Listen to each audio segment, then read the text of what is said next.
මේ වීඩියෝ එකටත් හැමෝම එහෙනම් සාදරයෙන් පිළිගන්නවා. අයිස්. ඉතින් ඔයාලට තේරෙනවා ඇති මේ අයිස් කිව්වහම නිකන් අර අපි කාලා අතුරුපසට ගන්න අයිස් ගැන නෙමෙයි මේ වීඩියෝ එක. අයිස් මත්ද්‍රව්‍ය ගැන. ඉතින් මේ වීඩියෝ එකෙන් අපි කතා කරන්න බලාපොරොත්තු වෙනවා අයිස් කියන මත්ද්‍රව්‍ය කොහොමද අපේ දේහය තුල ක්‍රියාකාරී වෙන්නේ සහ ඒකේ තියෙන බලපෑම නේද? අනිසි බලපෑම මොනවද කියලා. මේක තහනම් මත්ද්‍රව්‍යයක් වෙලා තියෙනවනේ. ඇයි එහෙම තහනම් වෙලා තියෙන්නේ? නම් මේ දේවල් ටික දැනගන්න අවසානයේ දෙක රැඳිලා ඉන්න වීඩියෝ එකත් එක්ක. ඒ වගේම channel එක subscribe කරලා, like කරලා, comment කරලා යාළුවන්ට share කරලා තියන්න.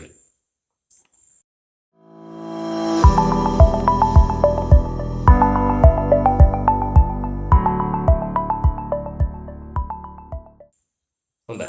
ඔන්න අයිස්. අයිස් ගැන තමයි කතා කරන්න යන්නේ. ඉතින් අයිස් කියලා කිව්වට මේකේ නම සාමාන්‍යයෙන් අයිස් කිව්වට සාමාන්‍යයෙන් තව නමක් පාවිච්චි කරනවා මේකට මෙත් කියලා. මෙත්. ක්‍රිස්ටල් මෙත් කියලා කියනවා. ගොඩක් වෙලාවට ඒ ජනප්‍රිය සුලභ භාවිතයේ විදිහට ක්‍රිස්ටල් මෙත්. ඒතර මේක පවුඩර් විදිහට, කැප්සියුල්ස් විදිහට නැත්නම් කැට විදිහට. ඒ කියන්නේ ක්‍රිස්ටල් කියන්නේ. එහෙම තියෙනවා එක එක විදිහවල වලින්. රසායනික නාමය තමයි මෙතැම්පටමීන්. ඒ රසායනික නාමය සහ රසායනික සූත්‍රයත් මම නිකන් දාලා තියෙනවා. හරි කෙමිස්ට්‍රි දන්න අය මේ ගැන දන්නවා. ඒතර මෙත් කියන එක ඒ නම ඇවිල්ලා තියෙන්නේ මේ මෙතැම්පටමීන් කියන රසායනික නාමය. ඉතින් කාතරත් අර නිවුස් වල ලංකාවේ වුණත් වැඩිපුර ඔය අපිට ඇහෙන්නේ අයිස් කියන නම තමයි. හරි. හොඳයි. එහෙනම් දැන් බලමු අපි අයිස් වල ක්‍රියාකාරීත්වය කොහොමද කියලා. ඒ කියන්නේ මුලින්ම අපි මේ වැඩේට තමයි වීඩියෝ එකේ යන්නේ. ඒ කියන්නේ ඒකට කලින් ඒ කියන්නේ අයිස් වල ක්‍රියාකාරීත්වය බලන්න කලින් මට ඕගොල්ලන්ට පොඩ්ඩක් විතර කියලා දෙන්න වෙනවා අපිට සතුට දැනෙන්නේ කොහොමද කියලා. අපේ මොළේ ක්‍රියාකාරීත්වයෙන් ඔක වෙන්නේ. ඒතර සතුට දැනෙන්නේ කොහොමද කියලා පොඩ්ඩක් සරලව පැහැදිලි කරන්න වෙනවා. නැත්නම් එකපාරට කියන්න බෑ ඒක. හරි. දැන් අපි යමු මොළයට. මොළය ගත්තාම සම්පූර්ණයෙන්ම මොළය කියන්නේ ස්නායු සෛල ගොනුවක්. මොළය කියන්නේ මොනවද? ස්නායු සෛල ගොනුවක්. විද්‍යාවේදී ඔකට කියනවා අපි නියුරෝන කියලා. ස්නායු සෛල වලට නියුරෝන කියලා කියනවනේ. එතකොට මේ ස්නායු සෛල මෙන්න මේ විදිහට එකක් පසුපස එකක් මේ වගේ සෛල ඔයගොල්ලෝ දැකලත් ඇති ඔය පොත්වල රූප සටහන් වල එහෙම. මේ නියුරෝන තියෙන්නේ හරි. මම මෙතන නියුරෝන දෙකක් මේ ඇඳලා තියෙන්නේ. ඒවර එක පෙළට තමයි පිටලා තියෙන්නේ. එකක් පසුපස එකක් වගේ.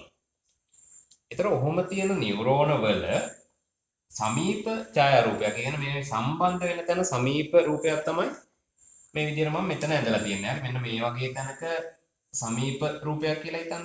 මෙන්න මේ වගේ තැනක හරි නියුරෝන දෙක සම්බන්ධ වෙන සමීප රූපයක් තමයි මේ ඇඳලා තියෙන්නේ. ඒතර මේ කලින් නියුරෝනේ හරි මේ නියුරෝනේ කොටසක් තමයි මේ ඔයගලන්ට පේන්නේ. ඊළඟට තියෙන නියුරෝන කොටසක් තමයි මෙතන තියෙන්නේ. ඒතර මේ මොලේ තියෙන නියුරෝන. දැන් අපිට සතුටුදායක මොනවා හරි අවස්ථාවක් උදාහරණයක් මම කියන්නම්කෝ. ඒතර ඔයගොල්ලෝ මතක් කරගන්න ඕනේ හරි මේ වගේ අවස්ථාවක් ගැන. අපි හොඳ රස කෑමක්. හරි ඔයගොල්ලෝ නිකන් හරි කණ්ඩ කැමති ප්‍රියමනාප කෑමක්. ඒක විවිධ අයට විවිධ ඒවා වෙන්න පුළුවන්. අන්න ඒ වගේ කන අවස්ථාවක්. නේ අපි කියන්නේ තලු මර කනවා කියලා. අන්න එහෙම කෑමක් කන අවස්ථාවක් රසවත් කෑම.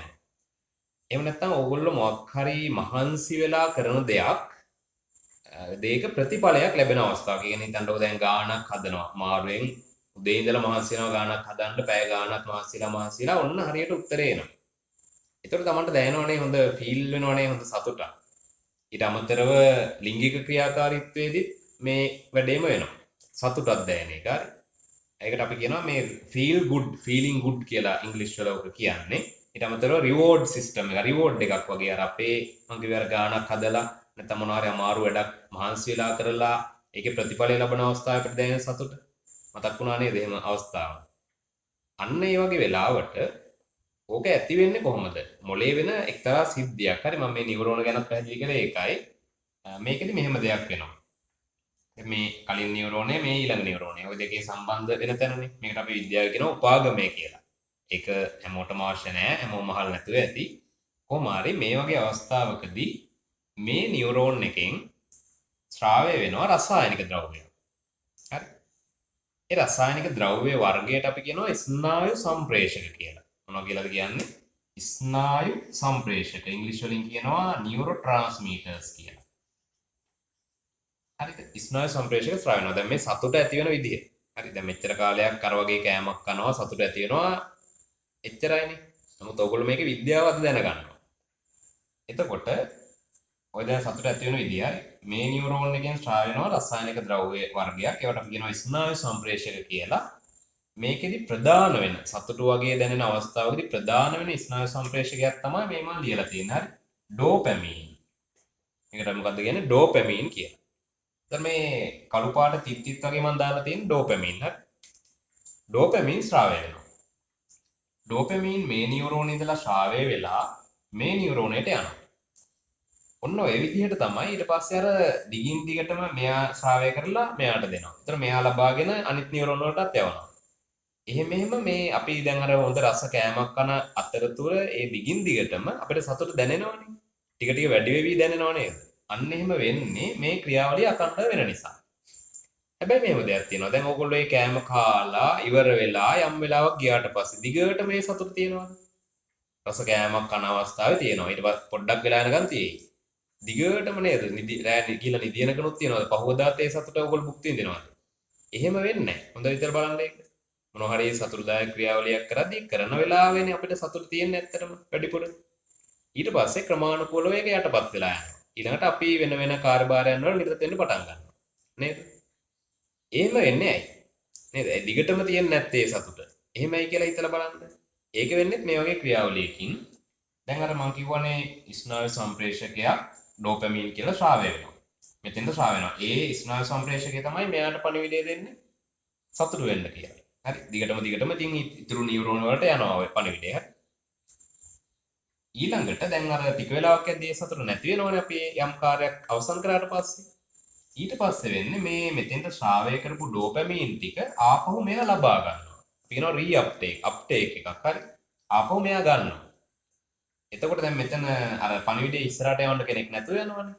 එතකොට අර සතුට ක්‍රමානුකූලව ටිකින් ටික අපි වෙලාවේ භුක්ති විඳ සතුට අඩු වෙලා යනවා. ඊට පස්සේ අපිට සාමාන්‍ය ක්‍රියාකාරීත්වය නිරත වෙන්න පුළුවන්.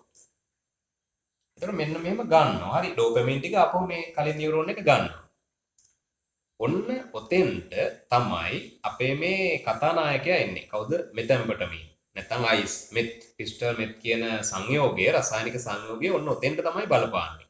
ඒ කියන්නේ අර ආපහු ගන්න එක ප්‍රධාන වශයෙන්. එයා මොකද කරන්නේ? එයා මෙන්න මෙහෙම වැඩක් කරනවා. කෙනෙක් හිතන්නකො දැන් මෙතැම්පටමින් ගත්තා කියලා, අයිස් ගත්තා කියලා අයිස් ගහපු කෙනෙක් නේ.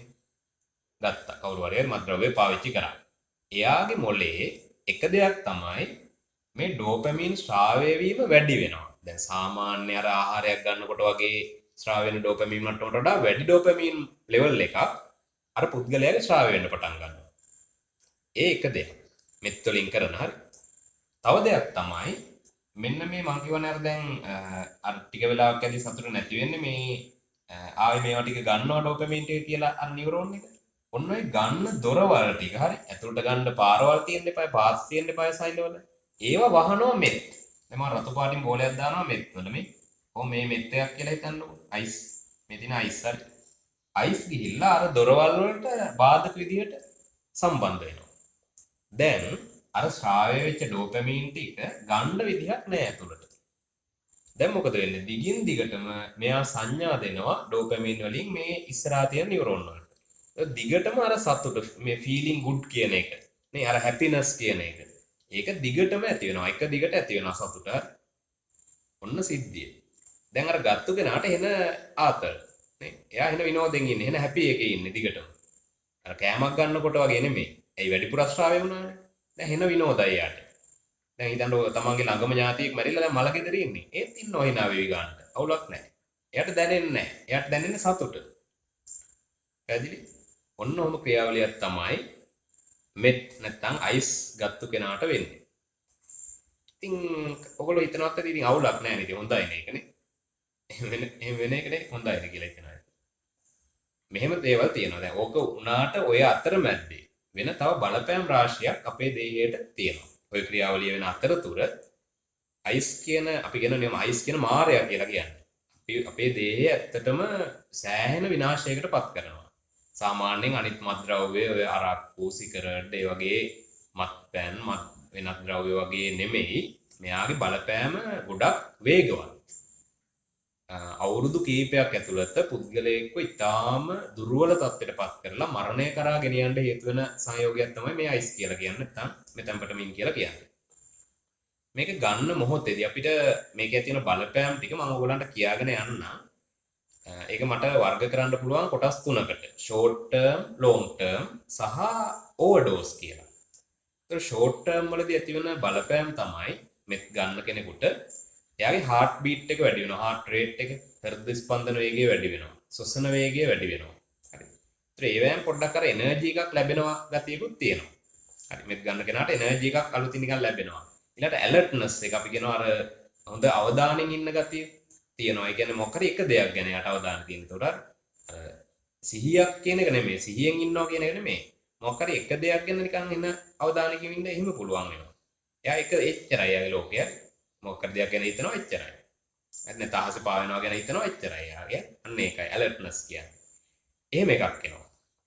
ඊට අමතරව මේ අයිස් මත්ද්‍රව්‍ය පාවිච්චි කරන මොහොතේ ඉඳලම පුද්ගලයෙක්ගේ බර අඩු වෙන්න පටන් ගන්නවා. ශරීරයේ කෘෂ වෙන්න පටන් ගන්නවා. හරි කෙට්ටු වෙලා යනවා. ඇදිලා යනවා කියන්නේ එහෙම වෙනවා. ඔයගේ දේවල් ටිකක් තමයි මේ ෂෝට් ටර්ම් එක. ඒ කියන්නේ අපි මෙත් ගන්න කෙනෙක්ට දින කීපයක් ඇතුළත වගේන ප්‍රතිඵල ඔය දේවල් කියලා කියන්න පුළුවන්. ඊට පස්සේ ලොන්ග් ටර්ම් ඉෆෙක්ට්ස් ටික බැලුවොත්, ඒ කියන්නේ දිගු කාලීනව පාවිච්චි කරන කෙනෙකුගේ මොනවද ඇතිවන බලපෑම් කියලා ගත්තොත් weight loss එක ලොකුවටම තියෙනවා. හරි. weight loss එක දිගටම අඩු වෙවි යනවා. හරි. ඉරට්ට වගේ වෙනකන් කෙට්ටු වෙනවා. ඊට අමතරව ඩෙන්ටල් ඩැමේජ් එකක්. ඒ කියන්නේ මේ දත්වල එහෙම ඔය පාවිච්චි කරන අයගේ හොඳට පැහැදිලිව නිකන් කටාරින්න කිව්වොත් එහෙම දත් සෑහෙන්න දුර්වල වෙනවා. ඒ කියන්නේ විදුරු මස් දියවීම, දත් අවපැහැගැන්වීම, ඔකට අපි කියනවා මෙත් මවුත් කියලා. හරි. මෙත් මවුත්, ඒ මෙත් කියන සංයෝගය නමින්ම දාලා තියෙනවා මෙත් මවුත් එකක් අට ගන්න. ඊට අමතරව නිින්ද යන්නේ නැති ප්‍රශ්න එනවා. ડિප්‍රෙෂන් වගේ ප්‍රශ්න එනවා. හරි. නිින්ද යන්නේ නැහැ. හරි. රැය පුරාම හැරලා ඊළඟට ප්‍රචණ්ඩ වෙනවා කියන වයලන්ස් එක වැඩි වෙනවා. ප්‍රචණ්ඩ වෙනවා. කෑකෝ ගන්න. දැන් අපි අහලා තියෙනවනේ වගේ මොන තරම් අයිස් වලට පුරුදු වෙච්ච හැබැයි වෙච්ච පුද්ගලයෝ සමහර කලාට මිනිමරුම් වලට පාපෙලමෙනවා. වෙන කෙනෙක්ගෙන් සල්ලි පැහැර ගන්න, හොරකම් කරන්න, ඒ වගේ අර අපරාධ මේ තත්යකට මෙයාපත් වෙනවා ටික ටික. ඒ මම කිව්වේ short term and long term effects ටික. ඊට අමතරව ඕවර්ඩෝස් එකක් ගැනීම. ඒ කියන්නේ සමහරක් වෙලාවට මදි, ගන්න ප්‍රමාණය මදි, එන්න වැඩි කරනවා. මොකද මේ වගේ අර ෆීල් ගුඩ් වෙන ඒවා ඇබ්බැහි වෙන සුළුයි.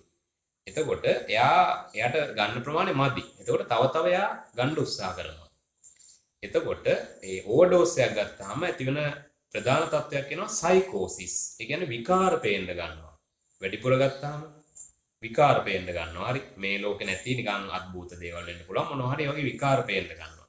ඊට අමතරව heart attack එන්න පුළුවන්. රුධිර ගැටය ඇති වෙලා heart attack එන්න පුළුවන්. stroke ඒ කියන්නේ ආඝාත තත්ත්ව අංශභාග කියලා කියන ඒවා ඇති වෙන්න පුළුවන්. ඊළඟට මොනවා හරි ඔය අවයව වකුගඩු වගේ අවයව වල බිඳ වැටීම් ඇවිල්ලා අවසානයේ මරණයක් එන්න පුළුවන්. ඒ කියන්නේ වැඩි පුර මාත්‍රාවක් ගත්තොත්. එහෙනම් පැහැදිලි නේද මේක මාරේක් කියන්නේ අයිස් කියන එක මෙත් කියන එක මාරේක් කියන්නේ ඔය හේතු සාධක ටික හොඳටම ප්‍රමාණවත්. එතකොට ඕගොල්ලන්ට මම දෙන උපදේශක් තමයි මේක කෘත්‍රිමව සතුටක් නිර්මාණය කර ගැනීමක් වගේනේ. අයිස් විතරක් නෙමෙයි ඕනෙම මත්ද්‍රව්‍යයක් මත්පැන් මොනවා වුණත් ගත්තාම අපි සතුට මේ ක්‍රියාවලිය තමයි ගොඩක් ඒවා සාමාන්‍ය වෙන ඩෝපමින් ස්‍රාව වෙන එක. අයිස් වල මේක ගොඩක් වැඩි. අනිත් මත්ද්‍රව්‍ය මත්පැන් වලත් ඔය කතා වෙනවා. අයිස් වල ගොඩක් වැඩි ඒක. එතකොට කෘත්‍රිමව අපි සතුටක් නිර්මාණය කරගන්නනේ. එතකොට මේක ඇත්ත සතුටක් නෙමෙයි. ඇත්ත ජීවිතයේ සතුටක් නෙමෙයි. කෘත්‍රිමව ඇයි අපි සතුටක් ලබන්නේ? ඒ ගැන හිතලා බලන්න ටිකක්. හරි. කෘත්‍රිමවනේ ඇයි අපි සතුටක් නිර්මාණය කරගන්නේ? ඒ කියන්නේ ඔයා දුර්වලද සාමාන්‍ය ජීවිතයේ සතුට වෙන්න? නේ? සාමාන්‍ය ස්වභාවික සතුටක් ලබන්න ඔයා දුර්වලද? ඒ කෘත්‍රිම සතුටක් ගන්න ඉන්නේ නේ. තව එකක් තමයි කෘත්‍රිම සතුටක් ගත්තත් කමක් නැහැ. දේහයට හානියක් වෙන්නේ නැත්තම්. අර බලන්න කොච්චර හානි ටිකක් මම කිව්වද නේ ෂෝට් ටර්ම් ලොන්ග් ටර්ම් විදියට අවසානයේ ඕවර්ඩෝස් එකකින් මරණයක් ගෙන දෙන්න පුළුවන් කිමිකල් එකක් මේක. සහ පුද්ගලයෙක් බලන් ඉන්නකොට වයස්ගත වෙනවා. මේ අයිස් ගන්නකොට හරි. අවුරුදු 25 35 අය අපිට පෙනුමෙන් කතා බහෙන් තේරෙන්නේ අවුරුදු 65ක 70ක වයස්ගත පුද්ගලයෙක් කතා බහ කරනවා, ඇවිදිනවා කරනවා වගේ. ඒතර වයස්ගත වෙනවා. ඒතර තමන්ගේ සම්බන්ධතා ඊට පස්සේ තමන්ගේ කායිකව මානසිකව හැම අතින්ම පිරිහෙනවා මෙත් ගන්න කෙනෙක්, අයිස් ගන්න කෙනෙක්. ඉතින් මම හිතනවා ඔය දේවල් ටික ඔයගලන්ට ගොඩක් ප්‍රයෝජනවත් වෙන්න ඇති. අයිස් කියන මත්ද්‍රව්‍ය ක්‍රියා කරන්නේ කොහොමද සහ ඒකේ අනිසි ප්‍රතිවිපාක මොනවද කියන එක තේරුම් ගන්න. ඒ වගේම අයිස් ගැන කතා කරද්දි මෙත් ගැන කතා කරද්දි නොකියම් බැරි දෙයක් තියෙනවා. ඒ තමයි මේ ගැන ලියවිච්ච මේ ගැන කතා වෙන මේ ගැන නිර්මාණය වෙච්ච ටීවී සීරීස් එකක් තියෙනවා ලෝකේ රෑන්කින් අතර ඉහළටම ආපු. ඔයගොල්ලෝ බලලත් ඇති අහලත් ඇති බ්‍රේකින් බෑඩ් කියලා. ඒතකොට ඒකේ පදනම වෙන්නේ කතාව වෙන්නේ එක රසායන විද්‍යා ගුරුවරයෙක් ඉන්නවා. ඒ ගුරුවරයා සහ එයාගේ ගෝලයෙක් එකතු වෙලා තමන්ගේ තියෙන ආර්ථික ප්‍රශ්න ඒවෙන් මිදෙන්න මුදල් උපයන්න බලාගෙන මේ මෙතැම්පටමීන් නිෂ්පාදනය කරනවා. කරලා ඉවර වෙලා ඒකත් එක්ක තමයි කතාමාලාව හැදෙන්නේ. එතකොට එයාලට මුහුණ දෙන්න වෙන ගැටලු ඊළඟට ඔය මෙත් පාවිච්චි කරන අය රෝග ලක්ෂණ ඇතුවම ඒකේ බලා ගන්නත් පුළුවන් ඔයගලන්ට. මම හිතන්නේ ඇත්ත සිදුවීමකුත් පාදක කරගෙන තමයි කතාව නිර්මාණය වෙන්නේ. ඉතින් ඒක හොඳ කතාවක්. ඒක බලලා ඔයගලන්ටත් ඇත්තටම දෙයක් ගන්න පුළුවන්. මේවා ප්‍රතිපාක කොහොමද පෞල් අවුල් වෙන්නේ කොහොමද මිනිස්සුන්ගේ ජීවිත අවුල් වෙන්නේ කොහොමද ඊළඟට කායිකව පිරියෙන්නේ කොහොමද ඒ ඔක්කොම යම් අදහසක් ගන්නත් පුළුවන්. හොඳයි. එහෙනම් මම හිතනවා ලොකු දැනුමක් ඕගොල්ලෝ ලබා ගන්න ඇති මත්ද්‍රව්‍ය ගැනත් ඒකේ භාවිතයේ ප්‍රතිපාක ගැනත්. එහෙනම් ආපහු අපි වීඩියෝ එකකින් හම්බෙමු. එතකන් හැමෝම channel එක subscribe කරලා like කරලා share කරලා comment කරලා තියන්න. හැමෝටම එහෙනම් සුබ දවසක්.